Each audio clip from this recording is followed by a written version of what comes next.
창세기 45장 16절에서부터 28절까지 말씀입니다. 구약성경 71쪽입니다. 창세기 45장 16절에서부터 28절까지 말씀, 구약성경 71쪽입니다. 여러분들이 이 말씀을 저와 여러분들이 한 절씩 교독하도록 하겠습니다. 이는 하나님께서 우리에게 주신 말씀입니다.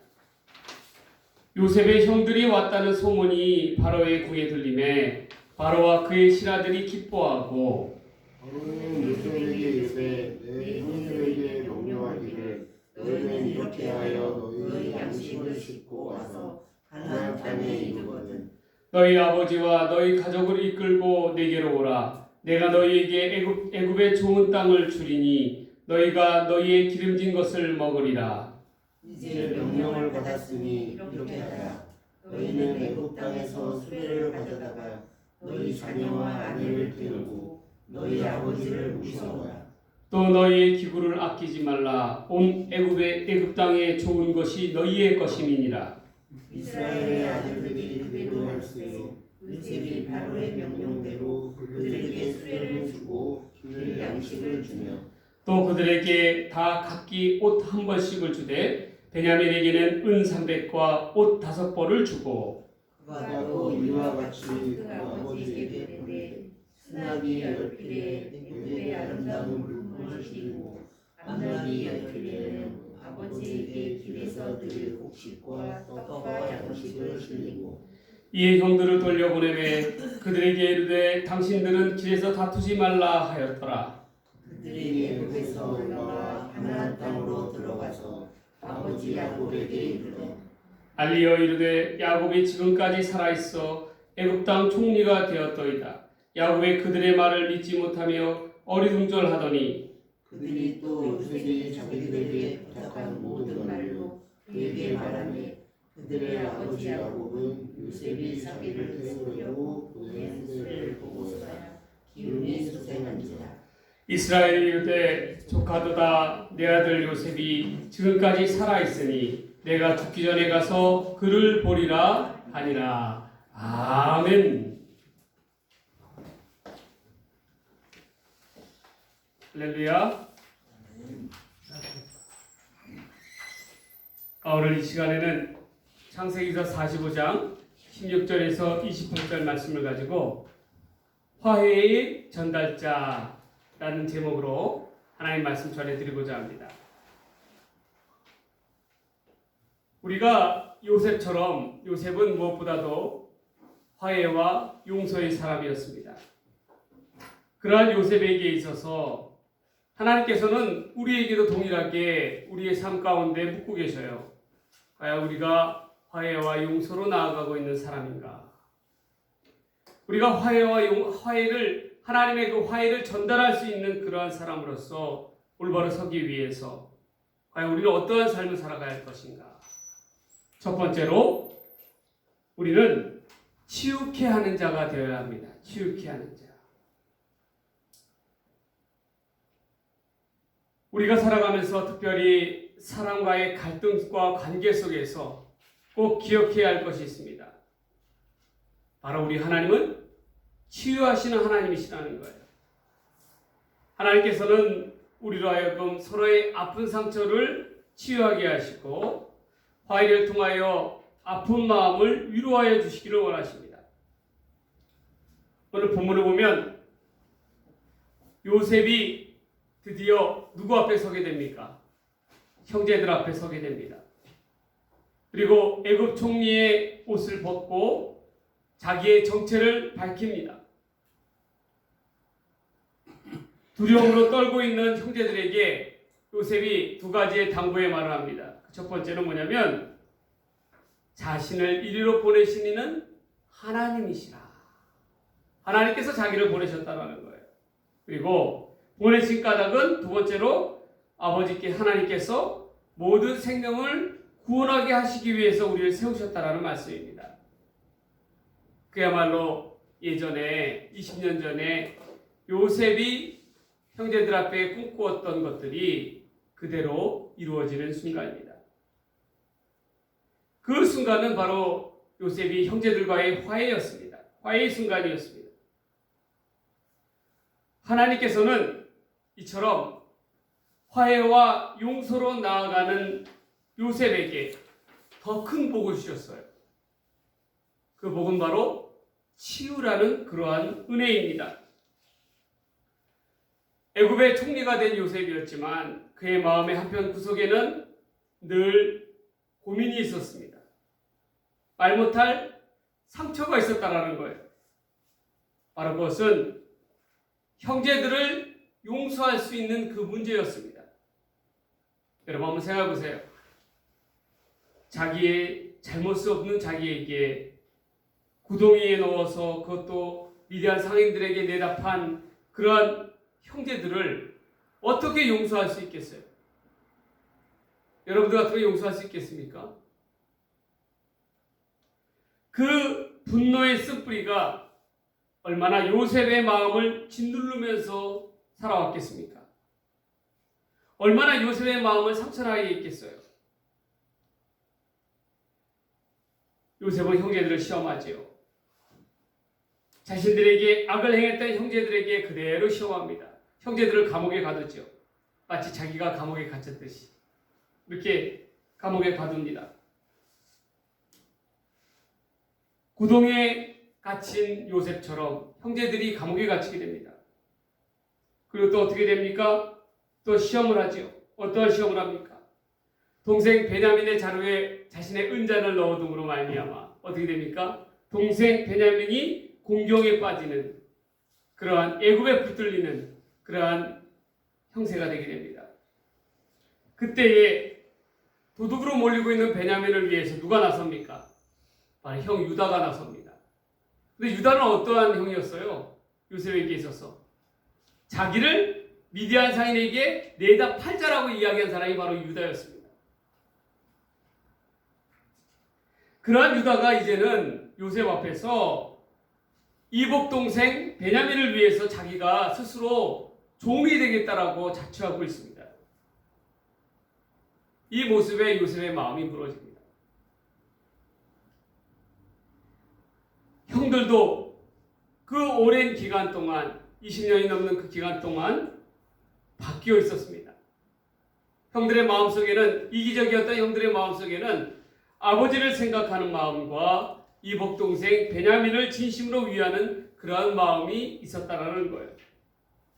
요셉은 그 자리에서 눈물을 흘리며 형들에 대한 원망과 미움이 사라지게 됩니다. 여러분, 한번 생각해 보세요. 만일에 요셉이 형들을 용서하지 않고 원수를 갚았다면 어떻게 됐겠습니까? 아버지 야곱을 비롯해서 살아남은 모든 형제와 식구들이 다시금 고통 속에서 절망할 수밖에 없었을 것입니다. 그러나 요셉은 하나님의 뜻에 순종했어요. 복수가 아닌 화해와 용서를 택함으로 말미암아 가족 간에 샬롬의 평화가 찾아왔습니다. 물론 요셉 자신의 마음속에 있는 쓴뿌리, 분노의 쓴뿌리조차도 하나님께서 끄집어내셔서 치유하게 하셨어요. 그 화해를 통해서. 형제들은 또한 어떠합니까? 도둑이 제발 저린다 그러죠. 형제들은 늘 마음 한편으로는 요셉을 판 자기들의 잘못으로 인해서 두려워하였다는 거예요. 늘 마음 가운데 불안과 염려가 자리 잡고 있었습니다. 이미 형제들의 마음속에는 요셉의 정체를 알기 전에도 불안이 자리 잡고 있었고 정체를 안 이후에는 더더욱 크게 두려움 가운데 나아갈 수밖에 없었습니다. 어떤 두려움이죠? 요셉이 언제 자기들에게 복수를 할까? 복수의 칼을 겨룰까? 그런 생각들이죠. 오죽했으면은 형제들은 아버지 야곱이 죽은 이후에 요셉을 찾아가서 자기들을 살려달라고 생명을 구걸하 했겠습니까? 요셉은 이러한 형제들을 향해서 눈물로써 용서하지 않습니까? 여러분, 이 모습을 보면 우리는 죄에 대해서 이러한 생각을 갖게 돼요. 죄는 반드시 대가가 따르게 되어 있고 죄에 대한 쓴뿌리는 그냥 그렇게 쉽게 사라지지가 않는다라는 것입니다. 반드시 죄는 그 값을 치르게 되어 있어요. 그러한 까닭에 형제들은 늘 마음의 불안과 염려 속에 살았지만 그러나 요셉의 용서를 통해서 어떻게 됐습니까? 그들의 두려운 마음이 하나님의 은혜로 말미암아 치유를 얻게 되었다라는 거예요. 치유의 은혜를 받게 되었다라는 것입니다. 아버지 야곱은 어떠했습니까? 수십 년 동안 야곱은 사랑하는 아들, 자기가 가장 사랑하는 아들 야곱을 이름으로 말미암아 남모를 상처에 쌓여 있었습니다. 그리고 그 상처는 라헬의 아들인 베냐민에게로 이어져서 큰 집착으로 다가왔습니다. 그렇기 까닭에 형제들에게 그러잖아요. 나 자신은 절대로 베냐민을 내어줄 수 없다. 근데 요셉이 살아있다라는 소식으로 말미암아 야곱에게는 큰 기쁨이 찾아왔습니다. 야곱의 아픈 상처가 어떻게 됐습니까? 하나님의 은혜로 말미암아 치유함을 받게 되었, 깨끗하게 치유함을 받게 된 것입니다. 요셉이 하나님의 화해의 전달자가 됨으로 말미암아 그의 가족 모두에게는 치유의 은혜가 다가왔다라는 것입니다. 그 치유의 은혜는 요셉 자신뿐만 아니라 형제들과 아버지에 이르기까지 하나님의 샬롬의 평화의 은혜를 허락하여 주셨다라는 것입니다. 여러분, 그렇습니다. 우리가 하나님의 백성으로서 선한 일을 행할 때에 하나님께서 그것을 통해서 하나님의 은혜가 모든 이들에게 흘러넘치게 하신다는 거예요. 그러한 까닭에 우리는 이 땅을 살아갈 때 어떻게 살아가야 됩니까? 화해의 전달자로 살아가야 한다는 것입니다. 화해의 전달자로서 우리 사회의 모든 아픔과 상처들을 싸매며 치유하기에 앞장서야 합니다. 그 몫이 교회가 담당해야 될 몫입니다. 우리가 먼저 용서하고 우리가 먼저 화해할 때에 하나님은 우리를 치유해 두고 축복의 통로로 삼아 주실 것입니다. 하나님께서 원하시는 화해의 전달자는 치유하는 사람입니다. 용서함으로 참된 하나님의 은혜를 나눌 수 있는 화해의 전달자가 되는 저와 여러분이 되시기를 간절히 소원합니다. 소원합니다. 두 번째로 화해의 전달자는 어떠한 상황입니까? 회복해 하는 자라는 것입니다. 회복해 하는 자.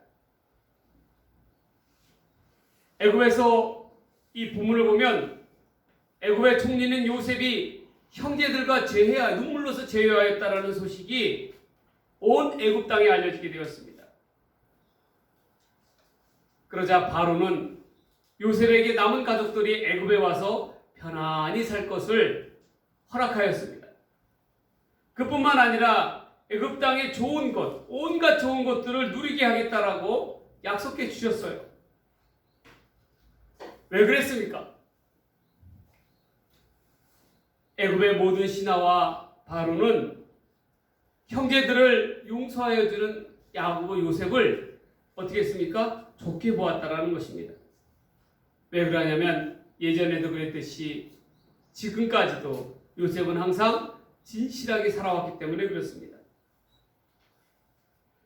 요셉은 바로의 전폭적인 지지 아래에서 형들을 다시금 아버지를 모시고 오기 위해서 가나안 땅으로 보낼 준비를 하게 됩니다. 야곱을 모시고 올 수레를 내어주고 가는 길 동안 먹을 수 있는 양식을 주었습니다. 그리고 요셉은 본문을 보면 형제들에게 특별한 선물 하나를 줍니다. 그건 뭐냐면 형제들 각자에게 옷 한 벌을 주었다라는 것입니다. 여러분, 고대 근동에 있어서 이스라엘 지역에 있어서 외투는 어떠한 의미인지 아십니까? 왜 요셉은 각각 그 형제들에게 외투를 주었을까요? 외투는요, 아주 유용하게 쓰이는 생활 필수품이었습니다.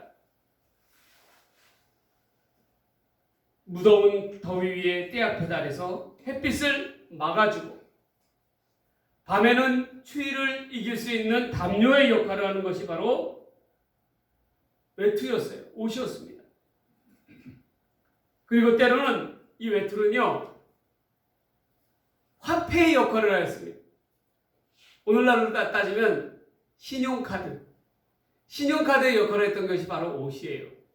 물론 옷을 통해서 그 사람을 평가하기도 하였지만, 그러나 옷은, 곧 외투는 신용카드, 돈이었습니다.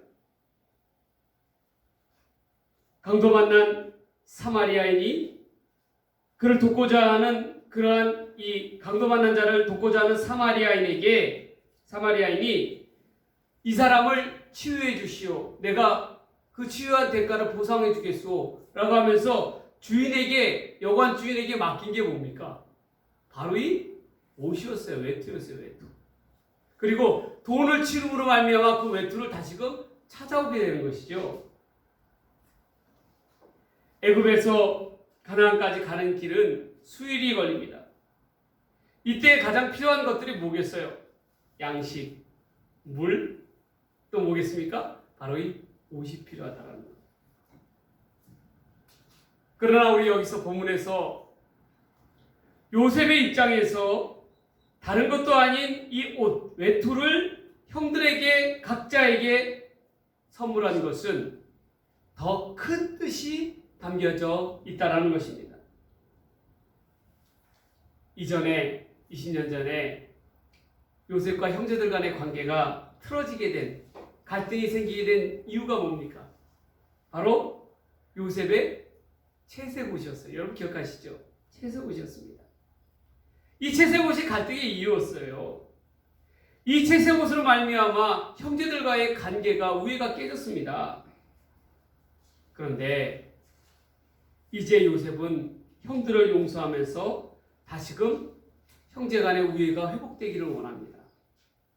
그 상징의 표시로서 바로 찢겨진 자신의 옷을 회복하는 의미로 각기 형제들에게 이 외투를 어떻게 해요? 선물하는 거예요. 이는 요셉에게 복수를 할 힘이 있음에도 불구하고, 그러한 권리가 있음에도 불구하고 복수의 권리를 하나님 앞에서 포기해야 하는 것을 선언하고 있는 것입니다. 그리고 곧 형제들과의 관계가 회복되는 의미의 선물인 것입니다. 요셉은 이처럼 회복해야 하는 자가 되었다.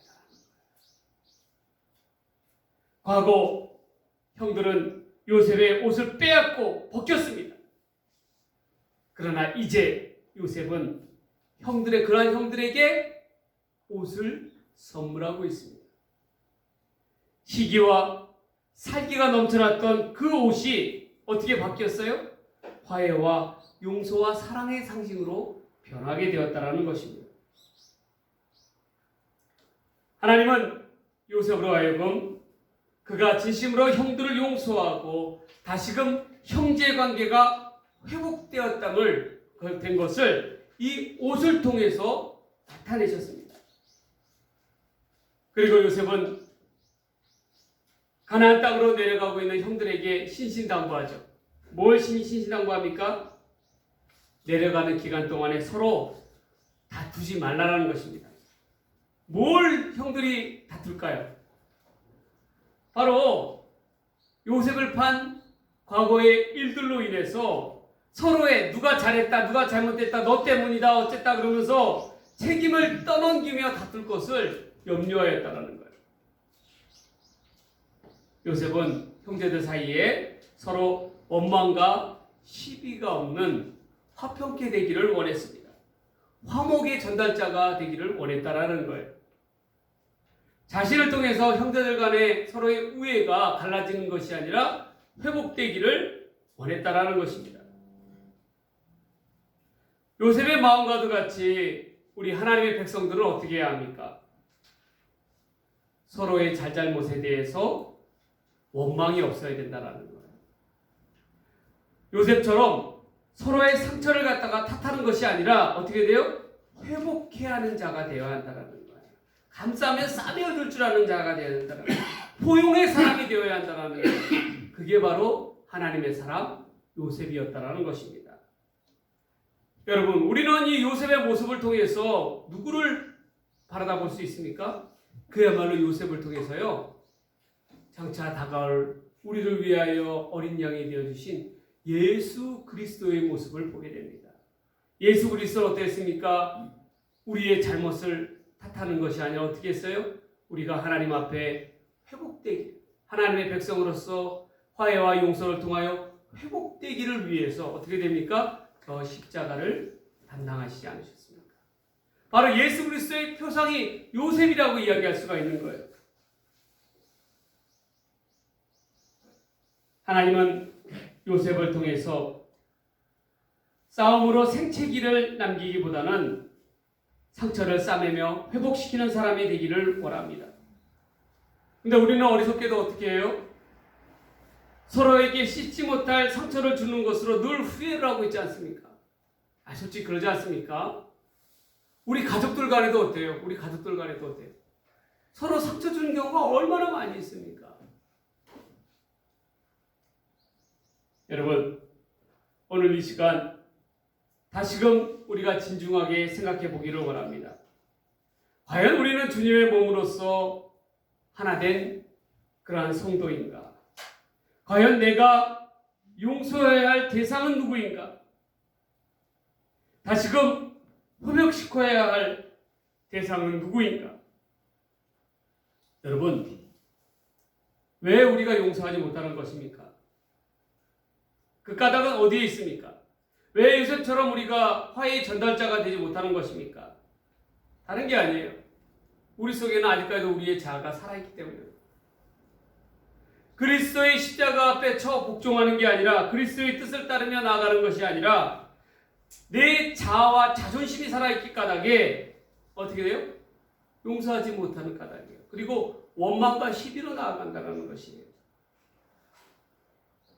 주님께서는 마태복음 5장 24절에서 이와 같이 이야기하였습니다. 형제와 화목하고 그 후에 와서 예물을 드리라라고 말씀하고 있어요. 이 말씀의 의미는 무엇입니까? 우리가 하나님의 백성으로서 하나님 앞에 예배를 드림에 앞서서 용서함이 먼저라는 거예요. 화목해함이 먼저라는 것입니다. 서로의 아픈 상처를 용서해주고 하나님의 자녀로 다시금 일어설 수 있도록 세워주라는 것이 바로 우리의 몫이라는 거예요. 여러분, 주님 안에서 한 형제와 자매로서 요셉처럼 먼저 회복시키는 데에 앞장서는 저와 여러분의 삶이 되기를 주의 이름으로 간절히 소망합니다. 축원합니다. 마지막 세 번째로는요, 화목의 전달자는 어떠한 자냐면 소생시키는 자라는 거예요. 소생시키는 자. 여러분, 아들 모두를 애굽으로 보내고 더욱이 자기의 가장 세상에서 사랑하는 마지막 남은 아들 베냐민을 애굽 땅으로 보낸 이후에 형제를 살리기 위해서 아들들을 살리기 위해서 애굽 땅으로 보낸 이후에 내어진 이후에 야곱의 그 심정이 어떠했겠습니까? 하루하루 그 참담함이 이루 말할 수 없을 것입니다. 야곱은 생각했어요. 결국 베냐민까지 애굽에서 이룰 수밖에 없는 상황이라는 것을 깨달았을 것입니다. 막내 베냐민을 잃게 된다면 야곱은 더 이상 세상을 살아갈 한 가닥 소망조차도 잃게 되는 것입니다. 그러면서 야곱은 뭘 이야기하고 언급하고 있어요? 죽음에 관해서 언급하고 있습니다. 그런데 이게 웬 말입니까? 아들들이 돌아와서 하는 말이 너무나도 충격적입니다. 죽었다고 여겼던 아들 요셉이 살아있고 그가 애굽 총리가 되어 있다는 거예요. 형제들의 말을 야곱은 믿지를 못했습니다. 어떻게 그 말을 믿을 수 있었겠어요? 야곱은 요셉이 그를 위하여 보낸 수레를 보고서야 아들들의 말이 사실임을 깨달았어요. 왜 그러냐면 애굽의 수레는 돈이 있다라고 살 수 있는 것이 아니에요. 아들들의 능력으로 더더욱 구할 수 없는 것이 바로 이 애굽의 수레입니다. 이것을 보고 야곱은 그제서야 아들들의 말을 믿기 시작하였다는 거예요. 사랑하는 아들을 보낸 이후에 그 아들 요셉의 죽음 이후에 늘 무기력하고 죽음을 언급하였던 야곱이 본문에 뭐라고 나왔습니까? 그 기운이 소생하였다라고 이야기하고 있습니다. 여러분, 그러면서 야곱이 뭐라고 얘기하냐면 내가 죽기 전에 이 아들 야곱을 보아야겠다라고 이야기합니다. 그러면서 힘을 냈다라는 거예요. 힘을 냈다라는 말이 바로 이 본문에서는 기운이 소생하였다라는 그런 말입니다. 히브리어 바테이 루아우라는 말이 있어요. 히브리어는 우리는 이쪽 이렇게 읽잖아요. 바테이 루아우 이렇게 읽잖아요. 히브리어는 반대로 읽습니다. 바테이 루아우. 루아우라는 말은 영, 숨, 바람이라는 그런 뜻이에요. 바테이라는 말은 살다 활발해지다라는 말이에요. 결국 그 영이 살아나고 활발해졌다라는 그러한 말이 바테이 루아우예요. 우리 하나님은 어떠한 하나님이시냐면 우리 하나님은 바테이 루아우의 하나님이세요. 죽어가는 영혼을 다시금 살리시는 하나님이시라는 것입니다. 다 죽어가는 시와 절망 가운데 빠져있는 야곱을 살리신 이가 누구십니까? 소생케 할 힘을 주신 이가 누구십니까? 바로 요셉의 하나님이셨다는 거예요. 여러분, 우리도 마찬가지입니다. 세상에서 우리가 가장 소중하다라고 여기는 것을 잃어버리게 되면 세상을 다 잃은 것 같이 우리는 낙심합니다. 당연히 세상을 살아갈 소망을 품기도 어렵고 힘을 내기도 어렵습니다. 그러나 우리가 한 가지 꼭 기억해야 될 게 있어요. 포기하고 절망으로 나아갈 때 우리 곁에는 누가 계십니까? 바로 바테이 루아우의 하나님이 계시다라는 거예요. 우리를 소생시켜 주시는 하나님이 계시다라는 거예요. 절망의 순간, 포기의 순간에도 우리는 우리의 영을 소생시키시는 하나님을 바라다 볼 수 있다는 것입니다. 하나님은 반드시 그를 소망하며 앙망하는 자에게 바테이 루아우의 은혜, 새 힘을 더하여 주실 것입니다. 여러분, 우리가 어떠한 경우에 있다 할지라도 하나님만을 바라다 봅시다. 소망의 끈을 놓지 맙시다. 고난 앞에 우리가 소망 가운데 인내하며 나아갈 때에 야곱에게 그러하였듯이 하나님께서는 반드시 여러분들에게 새 힘을 더하여 주실 것입니다. 이제 말씀을 정리합니다. 여러분, 우리는 요셉처럼 화해의 전달자가 되어야 할 줄 믿습니다.